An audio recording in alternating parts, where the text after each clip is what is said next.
ಕರಾವಳಿಯಲ್ಲಿ ಮುಂಗಾರು ಚುರುಕುಗೊಂಡಿದೆ. ಪರಿಣಾಮ ಮಂಗಳೂರಿನಲ್ಲಿ ಗುಡ್ಡ ಕುಸಿದಿದೆ. ಗುಡ್ಡ ಕುಸಿದು ಇಬ್ಬರು ಬಲಿಯಾಗಿದ್ದಾರೆ. ಭಾರಿ ಗಾಳಿ ಮಳೆಗೆ ಕಟ್ಟಾಗಿತ್ತು ವಿದ್ಯುತ್ ತಂತಿ. ಕರಾವಳಿ ಭಾಗದಲ್ಲಿ ಮಂಗಳೂರಿನಲ್ಲಿ ಆಟೋ ಸ್ವಚ್ಛ ಮಾಡುವಾಗ ವಿದ್ಯುತ್ ಸ್ಪರ್ಶಿಸಿ, ಓಕೆ ಗುಡ್ಡದ ಬಗ್ಗೆ ಮಾತಾಡೋಣ, ಬಟ್ ಇಲ್ಲಿ ವಿದ್ಯುತ್ ಸ್ಪರ್ಶಿಸಿ ಇಬ್ಬರು ಆಟೋ ಚಾಲಕರು ಸಾವನ್ನಪ್ಪಿದ್ದಾರೆ. ಆಟೋ ಚಾಲಕರು ಮಂಗಳೂರಿನ ರೊಸಾರಿಯೋ ಶಾಲೆ ಬಳಿ ನಡೆದಿರುವಂತಹ ಘಟನೆ ಇದು. ರಾಜು ಮತ್ತು ದೇವರಾಜು ಅಂತ ಸಾವನ್ನಪ್ಪಿದ್ದಾರೆ ಆಟೋ ಡ್ರೈವರ್ಸ್ಗಳು. ವಿದ್ಯುತ್ ತಂತಿ ತಗಲಿ ಅವ್ರನ್ನ ರಕ್ಷಣೆಗೆ ಅಂತ ಇನ್ನೊಬ್ಬ ಹೋಗಿರ್ತಾರೆ, ಆತನೂ ಕೂಡ ಸಾವನ್ನಪ್ಪಿದ್ದಾನೆ. ಕರೆಂಟ್ ವಿಚಾರದಲ್ಲಿ ಬಹಳ ಎಚ್ಚರಿಕೆಯಿಂದ ಇರಬೇಕು.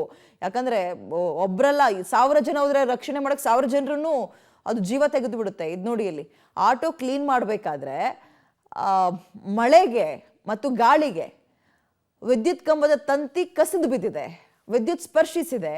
ಆತ ಅಲ್ಲೇ ಸಾವನ್ನಪ್ಪಿದ್ದಾನೆ. ಒದ್ದಾಡ್ಬೇಕಾದ್ರೆ ಇನ್ನೊಬ್ಬ ಹೋಗಿ ರಕ್ಷಣೆ ಮಾಡೋಣ ಅಂತ ಪಾಪ ಮತ್ತೊಬ್ಬ ಆಟೋ ಡ್ರೈವರ್ ಹೋದ ಸಂದರ್ಭದಲ್ಲಿ ಆತನೂ ಕೂಡ ಸಾವನ್ನಪ್ಪಿರುವಂತಹ ದುರ್ಘಟನೆ ಮಂಗಳೂರಿನಲ್ಲಿ ನಡೆದಿದೆ. ಮಂಗಳೂರಿನ ಪಾಂಡೇಶ್ವರದಲ್ಲಿ ಮಳೆಗೆ ಇಬ್ಬರು ಪಾಪ ಹಸುನೀಗಿದ್ದಾರೆ. ಭಾರಿ ಗಾಳಿ ಮಳೆಗೆ ವಿದ್ಯುತ್ ತಂತಿ ಕಟ್ಟಾಗಿತ್ತು. ಜೋಪಾನ ಇರಬೇಕು, ಮನೆ ಸುತ್ತಮುತ್ತ ಇರೋ ವೈರ್ಗಳನ್ನ ಗಮನಿಸ್ತಾ ಇರಬೇಕು. ಟೆರೆಸ್ ಮೇಲೆ, ಮನೆ ಟೆರೆಸ್ಗಳ ಮೇಲೆ ಇಲ್ಲಿ ನೋಡಿ, ಅಲ್ಲಿ ಆಟೋ ಕ್ಲೀನ್ ಮಾಡ್ಕೊಳ್ತಾ ಇದ್ರು. ದಿನನಿತ್ಯದ ವ್ಯವಹಾರಕ್ಕೆ ಹೋಗೋಣ, ವ್ಯಾಪಾರಕ್ಕೆ ಹೋಗೋಣ ಅಂತ ಪಾಪ.